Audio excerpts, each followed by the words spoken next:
Hello students, कैसे हैं आप सब। होप सो दर्शन अब तैयारी चल रही होगी। हाँ जी, आइए आज के वीडियो में आप लोगों को सितंबर 25 अटेम्प्ट के लिए एडवांस काउंट की एमटीपी 1 कवर कराऊंगा। हम लोग क्या कवर करेंगे? एमटीपी 1। सब्जेक्ट आपका एडवांस्ड अकाउंटिंग। अटेम्प्ट है सितंबर 25। एक बार मैं लिख देता हूं। सर आरटीपी का क्या रहेगा मैं आपको बता दूं। आरटीपी की वीडियो ने मैंने ऑलरेडी शेयर कर रखी है, उस वीडियो का लिंक आपको इस वीडियो के डिस्क्रिप्शन में मिल जाएगा। वीडियो को आगे बढ़ाने से पहले आइए कुछ प्यारी प्यारी सी बातें डिस्कस करते हैं। सितंबर 25 अटेम्प्ट के लिए एडवांस अकाउंट के जो टॉप मोस्ट इंपोर्टेंट क्वेश्चन है वो ऑलरेडी मैंने शेयर कर रखे हैं। वो टॉप मोस्ट इंपोर्टेंट क्वेश्चन आपको मिलेंगे मेरे टेलीग्राम चैनल पे। जितने भी इंपोर्टेंट नोट्स हैं मैं सारे के सारे अपने टेलीग्राम चैनल पे शेयर करता रहता हूं। आप क्या करेंगे, टेलीग्राम चैनल को ज्वाइन कर लेंगे, वहां से नोट्स डाउनलोड कर लेंगे। जो टॉप मोस्ट इंपोर्टेंट क्वेश्चन है उनका सिलेक्शन दो बेस पे किया गया। एक वो एग्जाम के लिए इंपोर्टेंट क्वेश्चन है, और सेकंड उन क्वेश्चनों में ना रिस्पेक्टिव एएस और चैप्टर के आपके मेजर कॉन्सेप्ट कवर हो जाते हैं। जो एडवांस काउंट के टॉप मोस्ट इंपोर्टेंट क्वेश्चन है वो मैंने कवर कराए हैं बूस्टर बैच के अंदर। तो जो बूस्टर बैच के नोट्स है वो मिल जाएंगे आपको टेलीग्राम चैनल पे, और बूस्टर बैच की जो वीडियो है वो मिल जाएगी आपको इस वीडियो के डिस्क्रिप्शन में। जब आपका न्यू सिलेबस आया था तो मैंने आईसीआई का स्टडी मटेरियल बैच लिया था, जिसमें मैंने कंप्लीट स्टडी मटेरियल कवर कराया था, जिसमें स्टडी मटेरियल के जितने इलस्ट्रेशन है, क्वेश्चन है, आपके एमसीक्यू है, सारे सारे कवर कराए थे। वो जो वीडियो है उस वीडियो का लिंक भी आपको वीडियो के डिस्क्रिप्शन में मिल जाएगा। और उसके बाद आईसीआई के स्टडी मटेरियल में जो चेंज आए थे उन चेंजेस की वीडियो मैंने अलग से शेयर कर रखी है, उस वीडियो का लिंक भी आपको वीडियो के डिस्क्रिप्शन में मिल जाएगा। पिछले बड़े सारे अटेम्प्ट की आरटीपी एमटीपी की वीडियो मैंने ऑलरेडी शेयर कर रखी है, तो मैं आप लोगों के साथ ना इस वीडियो के डिस्क्रिप्शन में जो आरटीपी एमटीपी की प्लेलिस्ट है वो शेयर कर दूंगा। आपको जिस भी अटेम्प्ट की आरटीपी एमटीपी देखनी है आप क्या करेंगे, उस अटेम्प्ट की आरटीपी एमटीपी देख लेंगे। आइए स्टार्ट कर लेते हैं आज की वीडियो, जिसमें हम लोग कवर करेंगे एडवांस अकाउंट की सितंबर 25 अटेम्प्ट के लिए एमटीपी 1। देखिए पार्ट 1 की अगर बात करें तो इसमें आपको केस सिनेरियो एमसीक्यू है।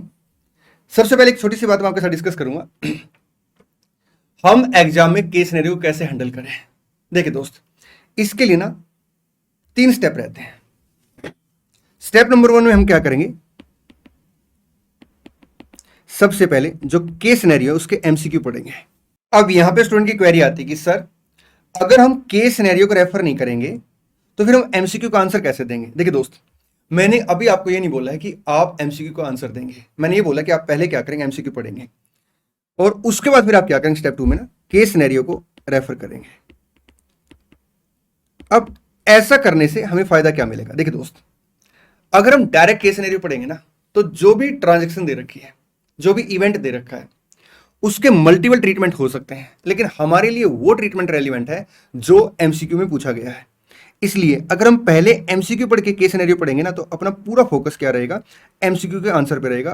ठीक, एग्जाम के अंदर कभी कभी ऐसा भी हो सकता है कि केस सिनेरियो के अंदर कोई पैराग्राफ ऐसा दे रखा है या कोई ट्रांजैक्शन इवेंट ऐसी दे रखी है जिसके ऊपर एमसीक्यू नहीं पूछे गए हैं, तो वो अपने लिए इररेलेवेंट है। इसलिए हम लोग पहले क्या करेंगे, एमसीक्यू पढ़ेंगे, उसके बाद फिर क्या करेंगे, केस सिनेरियो पढ़ेंगे, और फिर स्टेप नंबर 3 में हम क्या करेंगे, एमसीक्यू के आंसर टिक करेंगे। ठीक, इसका एक एक्सेप्शन है। एक्सेप्शन क्या है कि मान लो एग्जाम के अंदर 3 से 4 लाइन या मैक्सिमम 5 लाइन का अगर केस सिनेरियो आ जाता है तो फिर आप डायरेक्ट केस सिनेरियो पढ़ सकते हैं। ठीक, आइए हम चलते हैं केस सिनेरियो 1 पे। हम सबसे पहले क्या करेंगे, इसके एमसीक्यू पढ़ेंगे। ठीक, at the end of year 1, इस क्वेश्चन में ईयर 1 के एंड में what will be the value of the investment in equity share in the financial statement. हमें value of investment in equity share बताना, मींस ये क्वेश्चन अपना AS 13 का है। B point, at the end of the year 2 what will be the value of the investment in equity share in the financial statement. हमें बताना है कि ईयर 2 के एंड में इन्वेस्टमेंट इन इक्विटी शेयर की वैल्यू क्या है। तो ये भी अपना क्वेश्चन AS 13 का क्वेश्चन है, और कहीं ना कहीं सेकंड ईयर में हम लोग इस क्वेश्चन में चले गए हैं। ठीक, at the end of the year 2 what will be the value of the investment in gold in the financial statement. Gold की वैल्यू बतानी है आपका ईयर 2 के एंड में AS 13।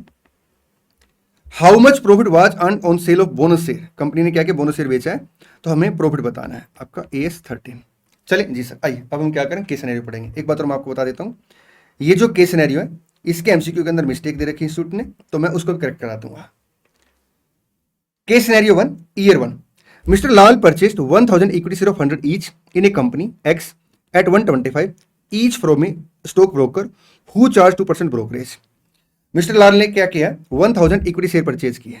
ठीक है जी, किस रेट से, 125 के हिसाब से, और इन बिटवीन एक ब्रोकर है जिसको हमने क्या किया, ब्रोकरेज पे की है। ठीक, at the end of the year 1 the market value the share is rupees 150। Year 1 के एंड में मार्केट वैल्यू शेयर की कितनी है? 150 है। लेकिन आगे क्वेश्चन ने लिख दिया है ही इनकर्ड 50 पैसे per rupees 100 as cost of share transfer stamp. हमने क्या किया, जो शेयर को एक्वायर किया तो उस पर स्टैम्प ड्यूटी पे की है। कितनी स्टैम्प ड्यूटी पे की है? अगर 100 की कॉस्ट है तो पॉइंट आपका 5 रुपीज, मतलब 0.5 रुपीज मतलब 50 पैसे। ठीक, आइए हम क्या करेंगे, 1000 इक्विटी शेयर की कॉस्ट निकालेंगे। 1000 इक्विटी शेयर हमने परचेज किया 125 के हिसाब से। 125 आपका परचेज प्राइस है, 1,25,000। ठीक, स्टैम्प ड्यूटी कितने से आएगी? डिवाइड बाई 100 इंटू आपका 0.5, सर 625 से स्टैम्प ड्यूटी आ गई। और जो ब्रोकरेज वो कितने से आएगी? 125 का 2%, 2500। तो जो कॉस्ट आ गई वो आ गई 1,25,000 प्लस 2500 प्लस 625, 128,125 ये कॉस्ट आ गई। ठीक, आगे बढ़े। हाँ जी सर, आगे बढ़ते हैं। He also purchased gold for rupees 5 lakh for holding for long term perspective, मतलब long term investment है, and by year end its value become 550। अगर long term investment है तो हम लोग उस केस में क्या करते हैं, उसको कॉस्ट प्राइस पे दिखाते हैं, एक्सेप्ट इन केस जहां पे परमानेंट नेचर की डिक्लाइन होती है इन्वेस्टमेंट में। ठीक, अगर ऐसा है तो हम उस केस में प्रोविजन क्रिएट करते हैं। तो यहाँ पे आपका गोल्ड जो है 5 लाख पे ईयर एंड पे भी आ जाएगा। ईयर 2 में x company issued bonus share in the ratio 1:1। Company ने क्या किया? बोनस शेयर इशू किया। अगर बोनस शेयर इशू किया तो अपने पास नंबर ऑफ शेयर बढ़ जाएंगे, बट कोरस्पॉन्डिंग हम कोई अमाउंट पे नहीं करेंगे, तो कॉस्ट जो है वो प्रोपोर्शनली कम हो जाती है। At the end of the year two के एंड में मार्केट वैल्यू 2000 शेयर। देखिए यहां पे हमें 1:1 की रेशो में बोनस शेयर मिला है। ठीक जी सर, तो ये अपने 1000 बोनस शेयर आ गए, अमाउंट कुछ भी नहीं आएगा।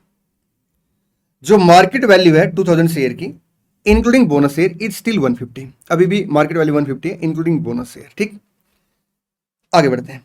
Eight the end of the year 2 value of the gold purchase 650। Value कितनी होगी गोल्ड की? 650 होगी। तो इन्वेस्टमेंट इन गोल्ड आपका 5 लाख से ही आ जाएगा।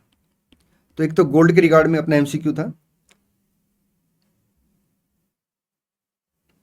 एमसीक्यू नंबर सी, 5 लाख से आपका वैल्यू ऑफ इन्वेस्टमेंट आ जाएगी। ठीक, कॉस्ट और नहीं आएगा क्योंकि लॉन्ग टर्म इन्वेस्टमेंट है, कॉस्ट पे वैल्यू करेंगे।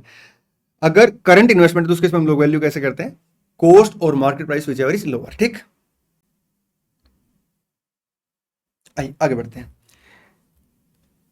Mister Lal sold the bonus share for 110 पर share during the year. Company ने क्या किया? मिस्टर लाल ने 110 के हिसाब से बोनस शेयर सेल कर दिया है।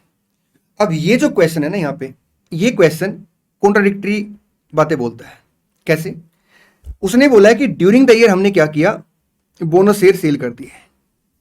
अगर bonus share during the year हमने सेल कर दिए हैं तो फिर ये जो इंफॉर्मेशन है इसमें इंक्लूडिंग बोनस शेयर आ ही नहीं सकता। और अगर मान लो ये इंफॉर्मेशन इंक्लूडिंग बोनस शेयर है तो फिर क्वेश्चन को ये लिखना चाहिए कि इसके बाद, मतलब जो ये इंफॉर्मेशन दे रखी, इस इंफॉर्मेशन के बाद हमने क्या किया? शेयर सेल किए हैं। तो सर हमें इसका आंसर कैसे करना? देखिए बेटा, यहाँ पे ना इंस्टीट्यूट की साइड से मिस्टेक है, तो मैं आपको दोनों अल्टरनेटिव बताऊंगा। दोनों अल्टरनेटिव डिस्कस करने से पहले मैं आपके साथ एक बेसिक सा कॉन्सेप्ट डिस्कस कर लेता हूं। करंट इन्वेस्टमेंट वो इन्वेस्टमेंट होती है जिसमें हमारी इंटेंशन होती है हेल्ड करना नॉट मोर देन 12 मंथ। ठीक, इंटेंशन होती है। ठीक, एग्जाम पर्पज के लिए अगर क्वेश्चन ने हमें स्पेसिफाई नहीं कर रखा कि इन्वेस्टमेंट करंट है या नॉन करंट है, तो हम प्राइमा फेसी क्या करते हैं?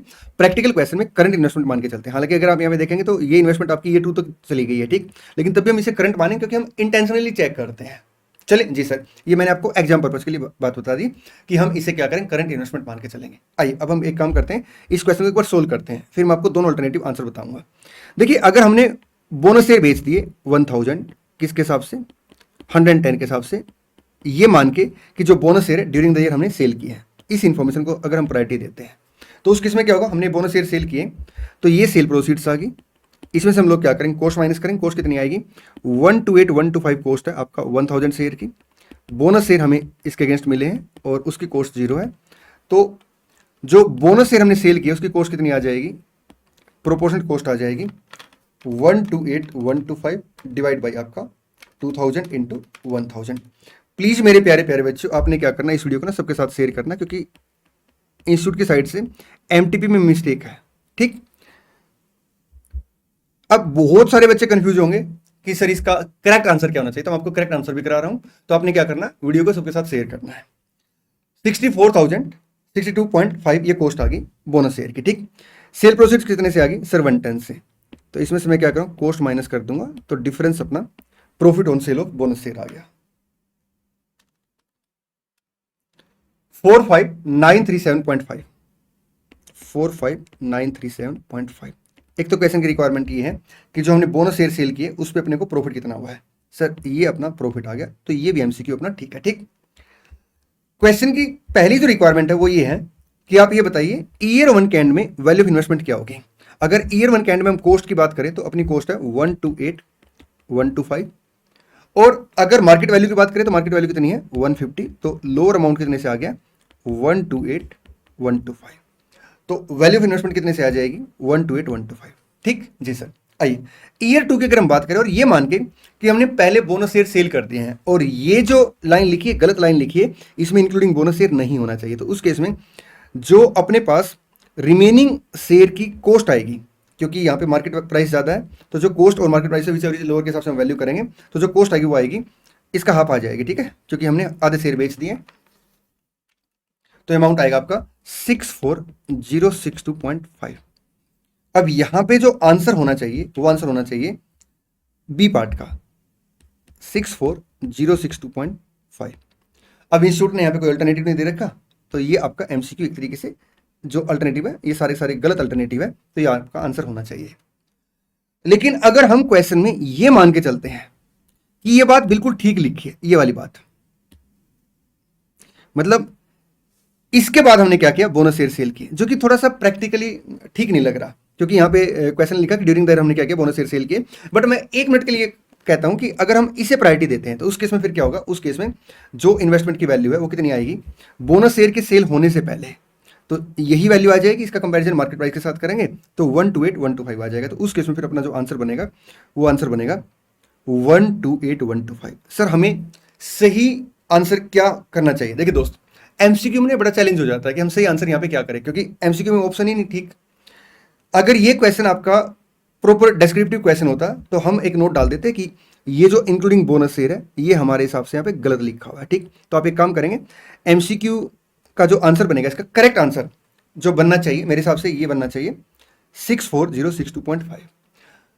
एग्जाम के अंदर भी अगर इस तरह की गलती होती है तो इंस्टीट्यूट क्या करता है, फिर मार्क्स दे देता है, क्योंकि इंस्टीट्यूट के जो सजेस्टेड आंसर आते हैं उसमें लिखा आता है कि no option correct. It means क्या कि जो भी आपने ऑप्शन टिक किया आपको मार्क्स मिल जाते हैं एग्जाम के अंदर। लेकिन एक अलग लेवल का प्रेशर होता है। अब अगर आप एग्जाम के अंदर बैठे हैं तो आप क्या करेंगे, आपका तो आंसर ये आ गया और यहाँ पे इसमें कोई ऑप्शन है नहीं, तो उस केस में मैं आपको बोलूं आप जो बेस्ट आंसर आपको लग रहा है उसको टिक कर देंगे। जैसे यहाँ पे बेस्ट आंसर फिर ये लग रहा है, आप इसको टिक करके आ जाएंगे, इसके ऊपर ज्यादा एग्जाम के अंदर टाइम नहीं लगाएंगे।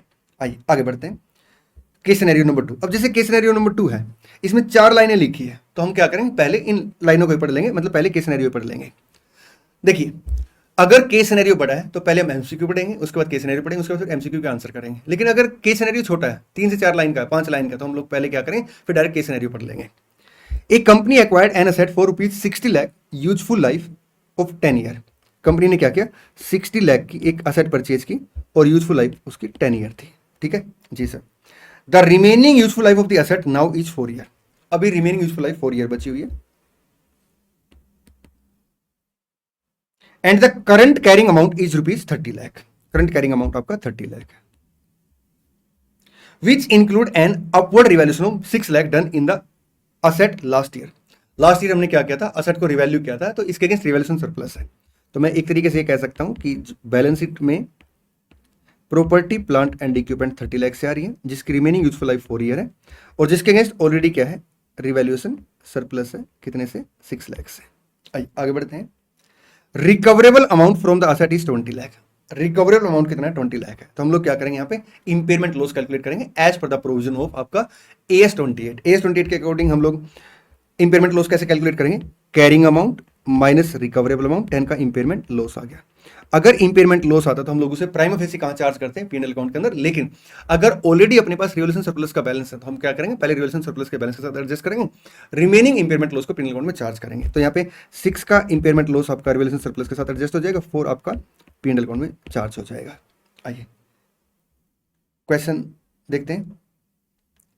At what value the asset will be carried in the balance sheet after considering above fact. In fact को कंसीडर करने के बाद हम असेट को कितने कैरिंग अमाउंट पर दिखाएंगे। देखिए इंपेयरमेंट लॉस के बाद हम लोग क्या करते हैं, रिवाइज कैरिंग अमाउंट कैलकुलेट करते हैं। कैसे कैलकुलेट करते हैं, carrying amount minus impairment loss equal to revise carrying amount 20 lakh आ गया। Option number 3। What is the amount of impairment loss charge to statement of P and L. ध्यान देना, टोटल इंपेयरमेंट लॉस नहीं पूछा, ये पूछा कि इंपेयरमेंट लॉस पी&एल अकाउंट में कितना चार्ज होगा। ये होगा आपका 4 लाख से। What is the amount of depreciation to be charge to the statement of P and L after considering above fact. अब यहाँ पे भी ना छोटी सी एक मिस्टेक है, क्योंकि जो डेप्रिसिएशन है वो नेक्स्ट ईयर से चार्ज होगा अब इसमें ना, तो यहाँ पे कायदे से लिखना चाहिए कि what is the amount of depreciation to be charge in the next year या सब्सिक्वेंट ईयर, ऐसे होना चाहिए यहाँ पे ना, फ्रॉम सब्सिक्वेंट ईयर। आप प्लीज ना इंस्टीट्यूट को मेल डालेंगे कि इंस्टीट्यूट जी ये कुछ गलतियां हैं, इनको प्लीज आप ठीक कर ले, फ्रॉम सब्सिक्वेंट ईयर। तो यहाँ पे सब्सिक्वेंट ईयर के हिसाब से अगर हम देखें तो रिवाइज कैरिंग अमाउंट कितने से है सर, 20 लाख से। रिमेनिंग यूजफुल लाइफ अपनी 4 ईयर है, तो 5 लाख आ गया। चलिए जी sir, what is the amount of revaluation reserve in respect of this asset. अब रिवैल्यूएशन रिजर्व का जो अमाउंट है वो तो अपना नील बच जाएगा, क्योंकि वो हमने क्या किया, इंपेयरमेंट लॉस के अगेंस्ट एडजस्ट कर लिया। ठीक करेंगे जल्दी से। अगर आपको यहां पे कुछ नोट करना है तो आप इसमें से भी नोट कर सकते हैं। चले जी सर, आइए अब चलते हैं केस सिनेरियो नंबर 3 पे। केस सिनेरियो नंबर 3 5-6 लाइन का, इसको डायरेक्ट पढ़ लेते हैं। G limited is installing a 2000 kilometres long gas pipeline for distribution of gases. Project is a qualified set as per AS 16। For this purpose it borrowed fund for भी 700 lakh at subsidized rate and has to pay annually an interest of 70 lakh. देखिए इस purpose के लिए company ने क्या किया, borrowing fund लिया है, बोरोड फंड लिया है 700 लाख का, जिसके ऊपर आपका इंटरेस्ट जो पे करना पड़ेगा वो 70 लाख पर एनम के हिसाब से पे करना पड़ेगा। एक बात याद रखना, AS 16 ये कहता है कि अगर क्वालिफाई एसेट के अगेंस्ट आपका स्पेसिफिक बोरोइंग है, क्वालिफाई एसेट के अगेंस्ट अगर स्पेसिफिक बोरोइंग, तो उस केस में हम लोग क्या करेंगे, बोरोइंग कॉस्ट कैपिटलाइज करेंगे आपका actual borrowing cost as reduced by temporary investment income, as reduced by temporary investment income। ठीक जी सर, आइए आगे बढ़ते हैं। The company has also invested unused fund. अब हुआ क्या होगा कि सारा पैसा एक साथ यूज नहीं हुआ होगा, तो कंपनी ने क्या किया, जो आपका अनयूज्ड फंड है उसको इन्वेस्ट कर दिया टेम्परेरी, और अर्निंग जो हुई है वो 7 लाख एनुअली हुई है। ठीक, तो टेम्परेरी इन्वेस्टमेंट इनकम आपकी 7 lakh annually. During the next year the company used all fund. ठीक है, अच्छा मतलब ये फर्स्ट ईयर की फिर इनकम बनी ना, क्योंकि अगले साल से क्वेश्चन ने लिखा है कि सारा पैसा यूज हो गया और कोई इनकम अर्न नहीं हुई है, तो मैं कह सकता हूं कि जो ये आपका इनकम अर्न हुई है ये only in year 1 during the year 5। Underline करेंगे इस लाइन को, क्योंकि ये एक इंपॉर्टेंट लाइन है। सर ये क्या इंपॉर्टेंट लाइन है, करेंगे बेटा इसके ऊपर चर्चा। The company has completed one stretch of 100 kilometre which is operational between 2 point and is capable of intended use. देखिए क्या होता है, अगर हम लोग ना असेट को पार्ट में कंप्लीट करते हैं, और अगर कोई पार्ट ऐसा है जो कंप्लीट होने के बाद इंडिपेंडेंट यूज हो सकता है, मींस वो दूसरे पार्ट के ऊपर डिपेंडेंट नहीं, तो उसके में हम लोग क्या करते हैं, borrowing cost in relation to that part हम उसे कैपिटलाइजेशन से सीज कर देते हैं, मींस उतनी बोरोइंग कॉस्ट हम पिनल अकाउंट में चार्ज करते हैं। फिर से मेरी बात सुनो, जैसे मान लो एक असेट है, ठीक है, वो अपने 5 पार्ट में कंप्लीट होनी है और ये अपनी क्वालिफाई असेट। ठीक, अब पार्ट 1 कंप्लीट हो गया, और जो पार्ट 1 है वो आपका इंडिपेंडेंट यूज हो सकता है विदाउट यूजिंग आपका सेकंड, थर्ड, फोर्थ और फिफ्थ। तो उस केस में हम लोग क्या करेंगे, जैसे पार्ट 1 कंप्लीट होगा ना, तो इसके रिगार्ड में जो बोरोइंग कॉस्ट का कैपिटलाइजेशन वो बंद कर देंगे, उसे पिनल अकाउंट में चार्ज करना स्टार्ट कर देंगे। ठीक, तो यहां पे अब आप ये लाइन पढ़िए, during the year 5 the company has completed one stretch of 100 kilometre which is operational between 2 point and is capable of intended use.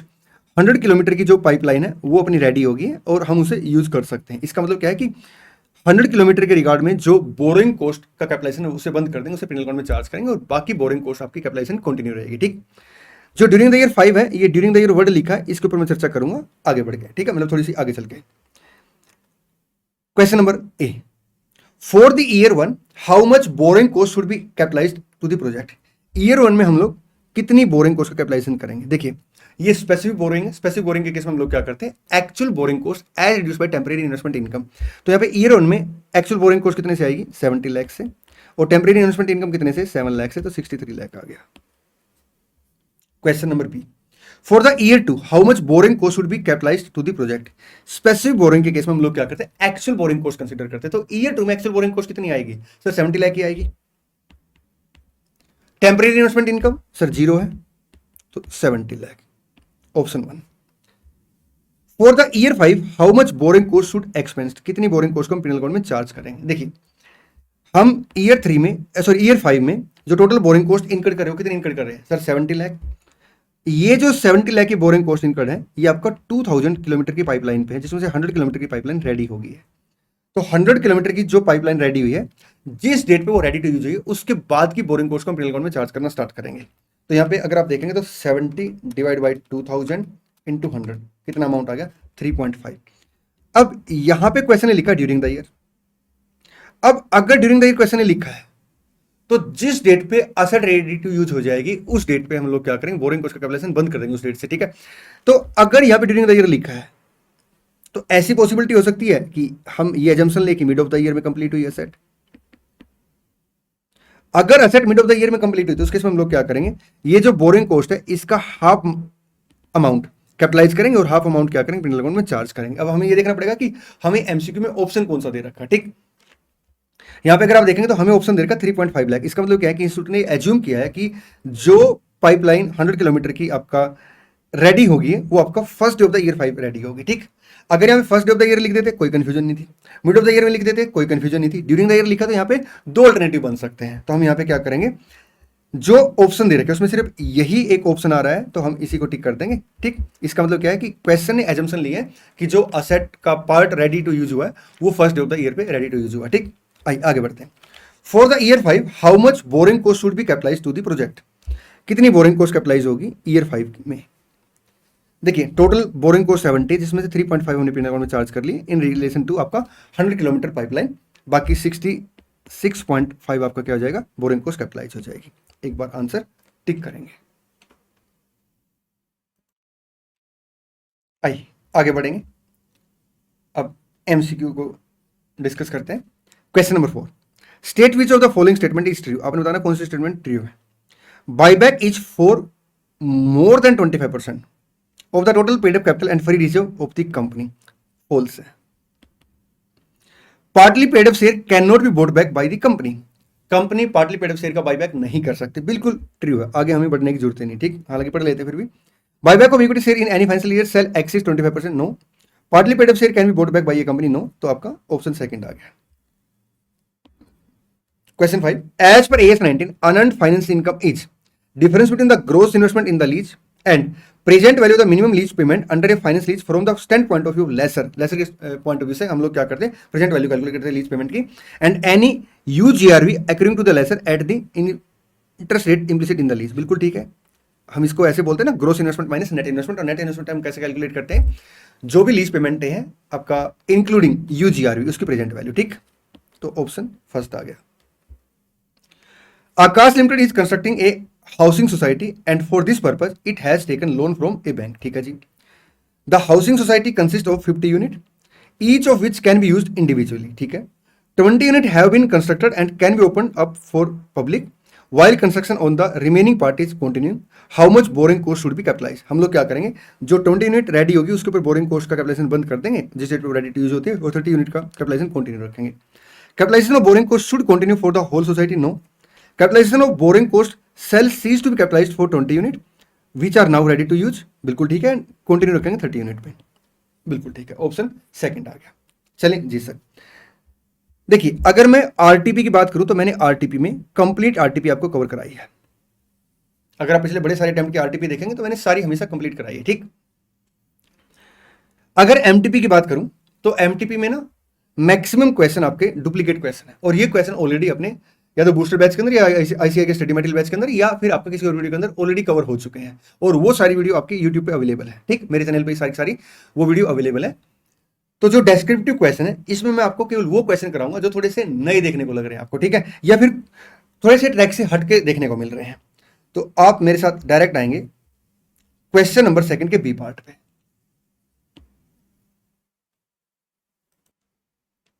Alpha Chemical limited A listed company proposes a buyback of 12% of its equity share capital from its free reserve and under section 68 of the Company Act 13. Alpha Chemical limited एक listed company है जिसने propose किया 12% अपना equity share capital का buyback free reserve से section 68 के according. On scrutiny of its record the following details were observe. जब उसने बाईबैक का प्लान किया, प्रपोज किया, तो स्क्रूटनी की तो ये कुछ ऑब्जर्वेशन आए हैं। You are required to examine the compliance of Alpha Chemical Limited with the requirement of section 70 of the Company Act 13 and state whether the company is eligible to proceed with the proposed buyback। आपने बताना है कि क्या company eligible है buyback के लिए। देखिए, the company intend to route the buyback through its wholly owned subsidiary. Section 70 के अकॉर्डिंग ना कंपनी जो बाईबैक करती है वो सब्सिडरी के थ्रू नहीं कर सकती, चाहे 100% सब्सिडरी क्यों ना हो, मीन्स 100% शेयर क्यों ना हो, मीन्स होली ओन्ड सब्सिडरी क्यों ना हो। तो ये आपका नॉन कंप्लायंस हो गया, प्रोहिबिटेड है। ठीक, the company had defaulted on repayment of a term loan to a public sector bank which was fully repaid 27 month ago। देखिए, अगर कंपनी ना डिफॉल्ट करती है लोन की पेमेंट में तो सेक्शन 70 ये कहता है कि 3 साल का कूलिंग पीरियड है, 3 साल तक आप बाईबैक नहीं कर सकते। यहाँ पे 27 मंथ एगो किया, अभी 9 मंथ और बचे हुए हैं, तो अभी प्रोहिबिटेड है। The company has not filed it's annual return and financial statement for the preceding financial year. Company को क्या करना पड़ेगा, एनुअल रिटर्न फाइल करनी पड़ेगी और फाइनेंशियल स्टेटमेंट फाइल करनी पड़ेगी। तो कंपनी यहाँ पे भी डिफॉल्ट कर रखा है कंपनी ने, तो प्रोहिबिटेड है। The company had declared A dividend in the last year. अगर डिविडेंड डिक्लेयर होता है तो उसके 30 डेज के अंदर पे करना होता है, but the amount remain unpaid for 35 days from the date of declaration. तो यहाँ पे भी कंपनी ने क्या कर डिफॉल्ट कर रखा है, मीन्स यहाँ पे भी प्रोहिबिटेड है। तो सेक्शन 70 के अकॉर्डिंग कंपनी बाईबैक नहीं कर सकती क्योंकि कंपनी प्रोहिबिटेड है। जो प्रोविजन उसको फॉलो करने थे उसने उनका वायलेशन कर रखा है। आइए आगे बढ़ते हैं। इसके बाद का जो क्वेश्चन है, जैसे ये क्वेश्चन आपका एग्जाम का क्वेश्चन है और जो मैंने सजेस्टेड आंसर की वीडियो शेयर कर रखी है उसमें आपको ये क्वेश्चन मिल जाएगा, इसका सोल्यूशन मिल जाएगा। आइए क्वेश्चन 3 के बी पे आएंगे। आसान सा क्वेश्चन है, ये भी डुप्लीकेट क्वेश्चन है लेकिन हाँ थोड़ा सा यूनिक है, इसलिए मैं इस क्वेश्चन को करा रहा हूं। देखिए क्या होता है, अमलगमेशन के केस में हम लोग कैश एडजस्टमेंट कब करते हैं, एक जब क्वेश्चन ने हमें स्वैप रेशो दे रखी होती है और साथ में दोनों कंपनियों की शेयर की वैल्यू दे रखी होती है, आपका आइदर इंट्रिंसिक वैल्यू या आपका फेयर वैल्यू। ठीक, या किसी एक कंपनी की शेयर की इंट्रिंसिक वैल्यू, एक कंपनी की शेयर की फेयर वैल्यू, या फिर क्वेश्चन ने हमें स्वैप रेशो दे रखी है और कैश एडजस्टमेंट के बारे में कह रखा है। तो उसके इसमें हम लोग क्या करेंगे, पहले इंट्रिंसिक वैल्यू कैलकुलेट करेंगे और फिर जो हमने पीसी पे की है आपका स्वैप रेशो के थ्रू, उसका जो डिफरेंस होगा वो कैश एडजस्टमेंट होगा। बट अगर मान लो कैश एडजस्टमेंट नेगेटिव, तो हम उसे फिर क्या करते हैं, इग्नोर कर देते हैं। A limited and B limited अनटू एंड बंटू decided to amalgamate and form a new company Unbun Limited, very good, as on 31st March 25 and provide you the following information। ये कुछ इन्फॉर्मेशन प्रोवाइड की है, यहाँ पे आपका बैलेंस दे रखे, ये बुक वैल्यू आ गई, ये रिवैल्यूड अमाउंट आ गया। The purchase consideration is to be satisfied as follows. PC का अमाउंट कुछ इस तरह से सेटल किया गया है। By issue of 4 preference of 100 each in अनबन limited at the rate 85 paid up and premium आपका 30 पर शेयर है for every 3 preference share held in both the company. देखिए पीसी, यहां पे अनटू लिमिटेड लिख लेते हैं, यहां पे बंटू लिमिटेड लिख लेते हैं। ठीक, सबसे पहले बात करते हैं प्रेफरेंस शेयर की। कितने प्रेफरेंस शेयर इशू किए गए, सिर्फ 4 प्रेफरेंस शेयर इशू किए गए, जिसके पास 3 हेल्ड है, तो स्वैप रेशो अपना 4:3 बनेगी। नंबर ऑफ प्रेफरेंस शेयर कितने से, सर 100 से डिवाइड कर देंगे। अगर ए की बात करें तो 1 लाख नहीं, 1 लाख नहीं आएगा, 13,440 आ गया। तो number of share issued by new company to the share holder of old company कितने से आ गया, सर 4 डिवाइड बाय आपका 3 इंटू 13440, ये आ गया 17920।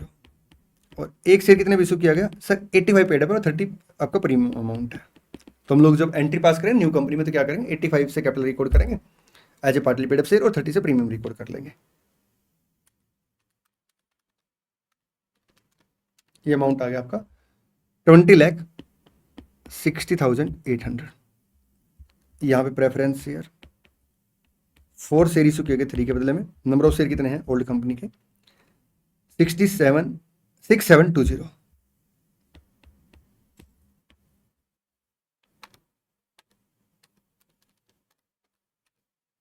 एट 960 और यहाँ पे आप फ्रैक्शन चेक कर लेंगे, फ्रैक्शन आ गई तो फिर हम क्या करेंगे, कैश में सेटल करेंगे। ठीक, और इशू प्राइस आपका 115 है। 10,30,400। आइए आगे बढ़ते हैं। By issue of 5 equity share of 10 each in a limited at 7 paid up at a premium of आपका 5% for every 3 equity share held in both the company. मतलब अनबन लिमिटेड ने अपने शेयर इशू किए, ठीक,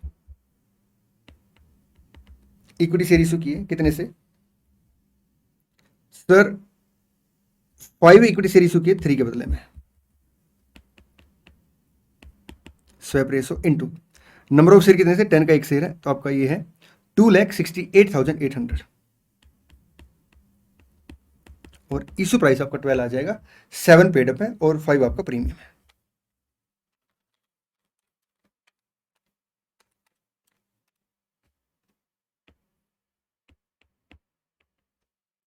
$4,48,000 इंटू आपका 12, 53,76,000 equity share.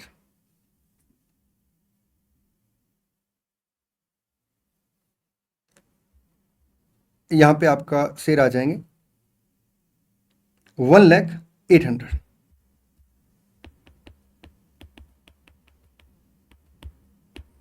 Into issue price, number of share issued आ गए